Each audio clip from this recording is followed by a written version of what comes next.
Salut tout le monde, ici Claudia Marquez. Bienvenue à l'émission Ciné Entracte. Assoyez-vous confortablement, dégustez un de nos combos maïs soufflé et laissez-vous transporter dans l'univers de Ciné Entreprise.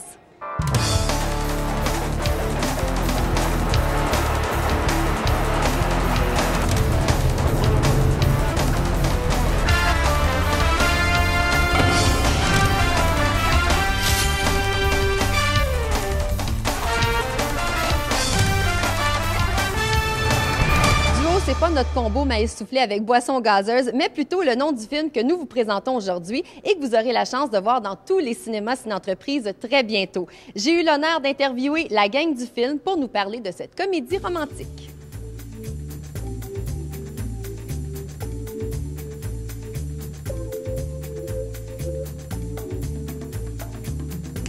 Annick, oui, action! Je suis très contente de te rencontrer d'abord et avant tout. Moi aussi. Je te trouve ravissante. Ah ben là, on va se faire des compliments, ça finira plus. On en a besoin une fois de temps en temps. Oui, OK. Elle est jolie, hein? Annick, es-tu belle? J'étais presque gênée d'être assise à côté de toi, Annick. Non, là, c'est moi qui l'ai. Bon, écoute, on va parler du film. Oui. On est ici pour ça. Oui. Je regarde ton affiche à l'arrière, duo. Oui. Mais là, il faut que tu m'éclaires un peu. Duo, mais il y a 3 personnages. Oui. Donc, qu'est-ce que ça signifie duo? C'est quoi l'histoire? Bien, c'est un duo-duel, je dirais. C'est vraiment ces 2 agents. Jules, incarné par François Mascotte, et moi-même, qui essaie d'aller reconquérir une ancienne vedette de la chanson, déchue, qui a décidé de se retirer dans Charlevoix pour des raisons qu'on connaît pas vraiment. Fait qu'on va aller chercher ça, mais moi, je pense que j'y vais, que je suis la seule à avoir cette idée brillante d'aller chercher ce gars-là, alors que Jules a la même idée. Alors, va s'en suivre un duel qui va éventuellement former un duo, parce qu'on parle d'une comédie romantique, donc c'est sûr qu'il va y avoir... Donc, il y a de l'amour dans l'air un peu. Oui, oui, de l'amour, mais de la guerre aussi. Tous les coups Qu'est-ce que tu fais ici? ma job seront permis.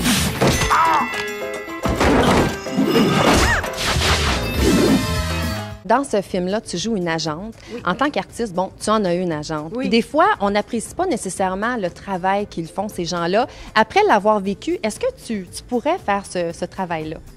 Moi, je pourrais jamais être agent, c'est sûr. C'est sûr. Mais j'avais vraiment un grand respect pour la profession d'agent parce que mon agent est vraiment merveilleuse. Et c'est un peu de elle que je me suis inspirée pour jouer ma Pascale parce que je trouvais qu'elle avait les mêmes... Elle est plus gaffeuse. Ma Pascale est foncièrement gaffeuse. Mais Chantal, mon agent, avait cette espèce de... Elle a cette espèce de drive-là. C'est une fille qui fonce. C'est vraiment une fille 2006. Là, tu sais, c'est... Contemporaine, mais qui est très douce, qui écoute son cœur avant de prendre des décisions, tu sais. Fait que je trouvais que ça donnait une petite douceur à ce personnage-là qui est quand même assez... c'est une fonceuse. Elle dirige une agence puis elle veut que ça marche, tu sais. Il semble qu'elle a peut-être mélangé le professionnel avec le personnel. Oui. Est-ce qu'on devrait faire ça en affaires? Est-ce que toi, ça t'est déjà arrivé de tomber en amour avec un ou une, ben pas une rivale, un rival, parce que là, une... Ouais. Bien, dans Duo, au début du film, son plus grand artiste décide de la quitter comme artiste et comme amoureux aussi. Il décide de la... Fait qu'elle a mélangé les cartes, puis elle se dit que plus jamais elle va embrasser son chèque de paye. Plus jamais elle va embrasser son chèque de paye parce qu'elle perd et son gagne-pain et son amoureux. Fait que c'est un doublé qui est trop lourd à porter. Et tout le long du film, elle va se battre pour ne plus embrasser son chèque de paye, parce que c'est quand même un beau bonhomme là, qu'on a ici. Francis Roy est quand même quelque chose. Fait qu'elle va se battre fort contre ces petits démons. Commencer justement à jouer dans une comédie romantique, est-ce que c'était un défi pour toi? Pas un défi, mais un grand... Ben oui, un défi, c'est toujours un défi. Chaque film est un défi. Je dis n'importe quoi.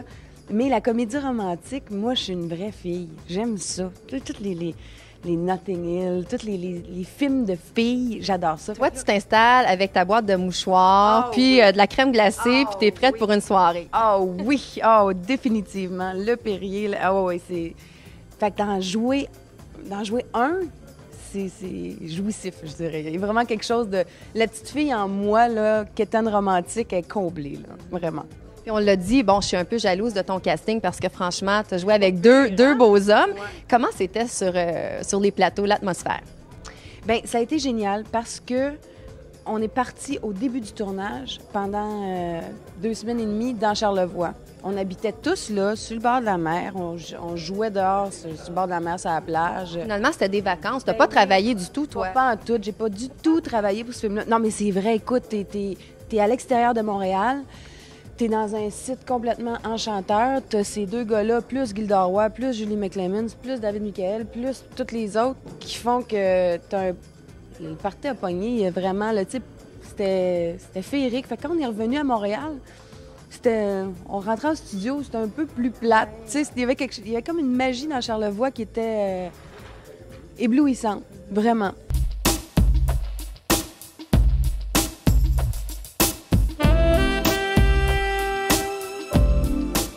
Je vais commencer par t'avouer un petit secret.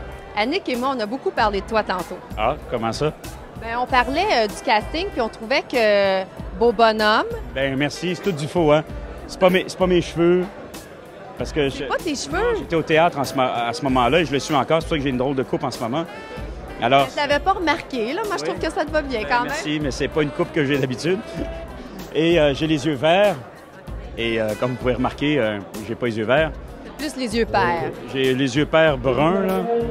Fait que c'est un peu ça, là. Fait que les producteurs ont eu beaucoup d'imagination en pensant à moi pour ce film-là. Oui, parce que, bon, je regarde le style que tu as présentement et le style que tu as sur la photo. Et on a parlé beaucoup, Annick et moi aussi, des bagues, par exemple. Oui. C'est pas vraiment toi.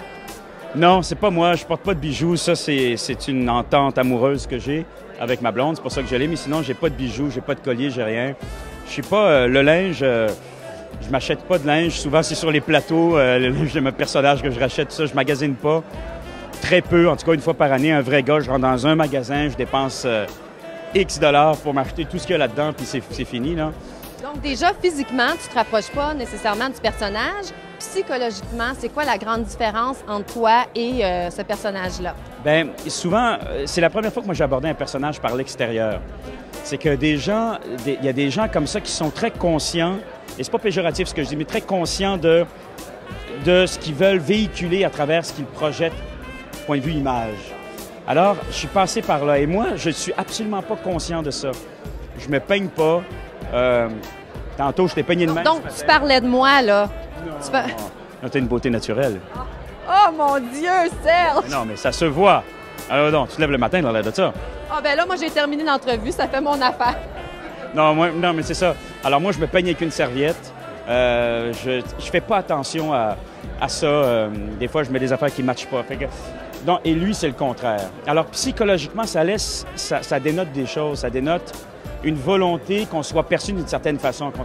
Quand on est comme ça, quand on met son chandail par-dessus la boucle afin qu'on puisse voir la boucle et qu'on met sa main comme... En tout cas, bref, tout ça laisse voir une volonté qu'on soit perçu d'une certaine façon. Et je n'ai pas cette volonté-là. Dans le film, bon, il y a 2 agents qui te courent après. Oui. Il y a l'agent qui est le top, qui est le meilleur agent en ville. Le plus gros agent. Ah, OK. Oui. Il y a une distinction à faire, tu as raison. Oui. Donc, c'est le plus gros agent. Et ensuite, tu as cette charmante demoiselle qui veut te conquérir. Qu'est-ce qu'on choisit? Qu'est-ce qu'on fait dans cette situation-là? Bien là, en partant, le choix, regardez, là, le choix me semble facile, moi. Je sais pas.